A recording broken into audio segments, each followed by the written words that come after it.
So starting off today's video in Monbel, which is an outdoor village in Motoyama Town in Kochi. You've got an outdoor challenge centre, you've got all of these houses spread along that you can kind of book. It reminds me of centre parks in the UK with these kind of lodges, but you can tell right now how busy it is. All the cars lined up, you've got loads of cars behind me as well because it's the start of summer holidays right now in Japan, so all of the families must be out and staying in these lodges.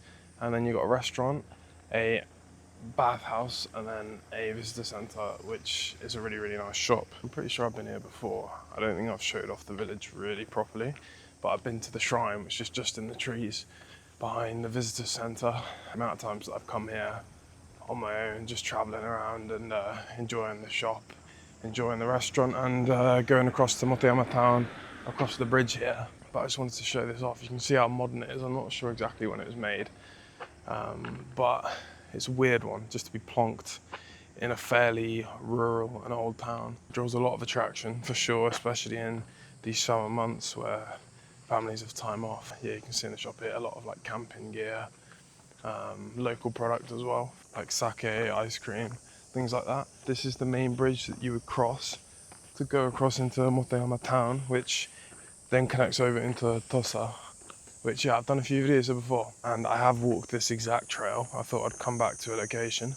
There's no harm in revisiting places, especially years on from when I started. So we're gonna go up this way, and I'll show you the waterfront, which is really, really nice. A lot of people kayak and stuff along here. There's some really, really nice local businesses here on the other side of the river, which I'll go across to. I think they're shut today.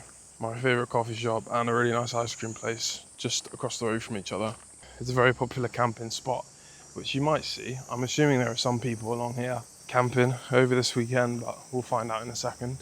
So I'm just pulling up on this shrine, a memorial spot that a lot of people camp at.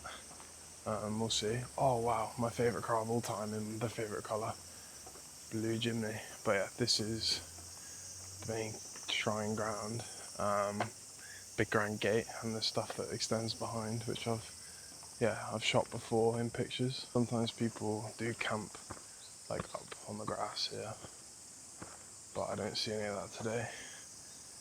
No one making use of these. I know there's one small tent. Okay, wow, what a cool car. Anyway, yeah, I've shot stuff through here before. Nothing standing out to me right now. Yeah, it's such a beautiful spot. Very controlled environment for trying to camp if you wanted. You can do it along here.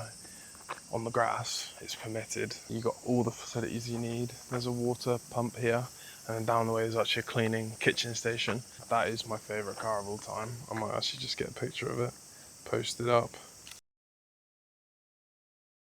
Absolutely love a blue Jimny. I'm not going to disturb it because the guy that owns it is right there. But this is lovely. And as I said, I have been here before. It must be almost 2 years ago, yeah. I'd like to think my photography might have improved, but at the same time, it's hard to get anything more than just the standard shots when I'm looking at kind of the same subjects. But there's a few very cool things here. And just before we go down this way, which heads towards the cleaning section, which is really good for the campsite users, I'm gonna go along this bridge and show it off from above. So first of all, this river is unbelievably clear, absolutely beautiful. You can't swim in it, but I know people do kayak in it. And yeah, if you just look over the way here, it's absolutely beautiful. So clear and full at the moment. It can get a bit dirty, especially when there's some typhoons or storms. It can kind of mess up the water a bit, pick up a lot of debris and unsettle the waterbed, but yeah, it's absolutely stunning. And I come here often just to kind of enjoy the view. As you can see, it's unbelievably nice. Keep moving, look the other way. There's another bridge, which is the main driving bridge to get across to the outdoor village. What I wanted to show you, you can see the name of the ice cream shop there, Sora. It's a really, really good spot. And my favorite coffee shop of all time is this cabin here, which I think it's shut on a Saturday normally. but it has some of the most unique coffee beans sourced from all over the world. The owner knows a lot about coffee. He's been doing it for a long time, and I think this opened in 2010, this shop that he's created on the waterfront. So I would highly recommend if you're in this area. I know it's in the middle of the mountainside in Kochi, but people do travel up here. And yeah, if you do come down, I would go to, it's called Joki Coffee. I'll link it in the description. But yeah, my favorite beans of all time I bought from here. The owner's really, really nice. He's a very cool, mysterious fellow, but he will treat you well. And yeah, has some really nice cakes, desserts, local products that he sources from businesses all around this area. He also does like coffee classes with people that I've seen, helping them do drip coffee. Yeah, it's always nice going in there, buying some beans, having a chat, and yeah, taking anyone that I bring to this area, to this coffee shop, Yoki Coffee. Yeah, unbelievable. Let's turn around quickly, get a shot of this landscape behind. It's a bit of a haze at the moment. You got rolling mountains filling the shot, and the sun's just coming down. Yeah, Sora ice cream, Yoki coffee, two unbelievable spots you gotta go to if you come down this way. Actually, just behind them is a place called Nissan, which is Nisakaya, and yeah, that has some of the best chicken nanban in the land. Yeah, Motoyama Town has a lot of hidden spots that you might not know about. A lot of nice businesses in such a small town you wouldn't expect. Like, you go from this really modern resorty spot, and then you've got all these nice places you can visit across the way. I could talk about it all day, to be honest, the things that you can do here, but for now let's just head down to the water. I don't know what it is with the sunsets at the moment, but as the sun comes down it creates a load of light rays that are hitting through. Yeah, I just wanted to show off down here. First of all, it's saying, yeah, heavy rain. I think it's saying when there's heavy rain, upstream is where the dam is, Samyota Dam. So you don't want to be playing around down here when the water level's high or when the dam is releasing water. But for now, that's not the case. Maybe a few weeks ago it would have been, because it was peak typhoon, rainy season, but we're just coming out the other end of that now. I'm not saying there won't be some rain coming, but not as bad as previous weeks. But yeah, this is the little hut that there's running water, there's cleaning products, everything that you'd need to clean up all your stuff. And look how well it's kept. There's sponges and stuff for you to use, there's electricity, running water, so much space if you wanted to come and camp out here, which you can do, yeah, along the waterfront or up in the bit of grass above me. So crazy how much is provided, and that's not all. You've actually got some fire pits and tables down here as well, which are all laid out neatly.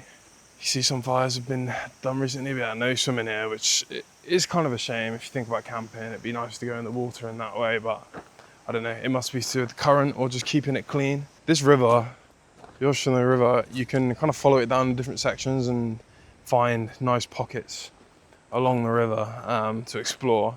You can find stuff above the dam, along towards Okamura, a village up there. There's loads of nice spots and a few shops and roadside stations, or just places to kind of observe and enjoy it. Look how clear the water is. And this is kind of the case all across Kochi, really. I'm surprised no one is here on the beachfront right now, actually. You often find some cool rocks along here as well. You can find some pottery that's kind of been eroded over time. I'm keeping an eye out, but I'm not seeing anything so far. Yeah, look at this. Absolutely beautiful. It's below the bridge now. I don't know if you can hear it, but I think it's 5 o'clock right now, 4:30. You can hear a jingle for the town, which goes off in the morning, and then, yeah, in the late afternoon, you get that all across villages and towns in Japan. I think it's kind of like starting the day and ending the day for workers. Yeah, you can hear it. But yeah, it might be the evening, kind of 5 o'clock, but it's still very hot. You're getting up to 35 to 40 degrees in Japan at the moment, and yeah, it's no joke. But I am just gonna do a final loop, come round across the main road and back to the Monbel village, and you'll get to kind of come across this main road that cuts through the town. Actually, if you pull up here where you can see that platform is, This is where I filmed one of the videos in the rice fields, talking about the rice that was actually made and sold for Japan Airlines in first class flights. So literally follow this road up, go where that kind of weird lodgy platform is and that gap in the trees, follow it round and up along some sketchy roads, and you find your way into some of the nicest rice fields and best quality rice that you can really find in Japan. That's a bit of information for you about where I am kind of in comparison to another video that I've done. Coming along the main road now, you see coffee shop I was talking about. Absolutely stunning. Coffee roaster since 2010. Yeah, favourite coffee shop, and it is the most unique looking as well. But you also got a bit of information about some places in Kochi. Motoyama Town terrace rice fields I've been to, showing off some of them in videos. Sugino, I've been to a lot, but I don't know if I've videoed it actually. One of my favourite shrines in Japan. Yutori Suto Park I've been to a few times and videoed. The town library I've been to. Sakura Market, Literature Hall, Shirataki no Sato, that's up in the mountains. Same with Kogane, they're all near each other. And Amegairi Waterfall, these are all kind of up the mountain more, past the dam, but yeah, some really cool information. And you can see how you get here from Kochi City. So all the way down here where you get some of the temples for the Shikoku pilgrimage, and then you make your way either up the highway I see or up the mountain road here towards Tosa, Samiura, Motoyama, or even further up to Okawa. And then you've got Sora ice cream, which it's really nice ice cream shop, some really good quality stuff, nice flavours. So I would highly recommend going there. Absolutely beautiful. It's quite cheap as well for like big portions. So yeah, you just got all these things that have such local produce that you just wouldn't expect this higher quality of business to be in places like this when you barely even find it in bigger places around the world, like bigger cities or towns. So yeah, there's a real focus on local produce and products and trying to push that, and very happy to be able to come to this kind of area. Talking of businesses, Yamazaki, this used to be the only convenience store in the area before Family Mart and Lawson were made in the area. So yeah, a good few years ago now, you'd have had to go to the daily Yamazaki instead of, a bigger chained convenience store. It's a nice walk just through the streets of this area. You can kind of get a gist and feel for it all. And yeah, down here past the bank on the left, that is where Nissan Izakaya is, which is a really, really nice local izakaya, which I go to quite often whenever I'm in the area. And it has some really nice chicken namba, some nice garlic fried rice, the local delicacy beef, Tosa Akaoshi beef. I would highly recommend coming and trying that out as well. Basically, if you come here from morning to night, you got a lot of options of what to have and where to go. This is probably a nicer view from the side. You can see the cabin in the right, which is the coffee shop. Yeah, there's so much to offer here.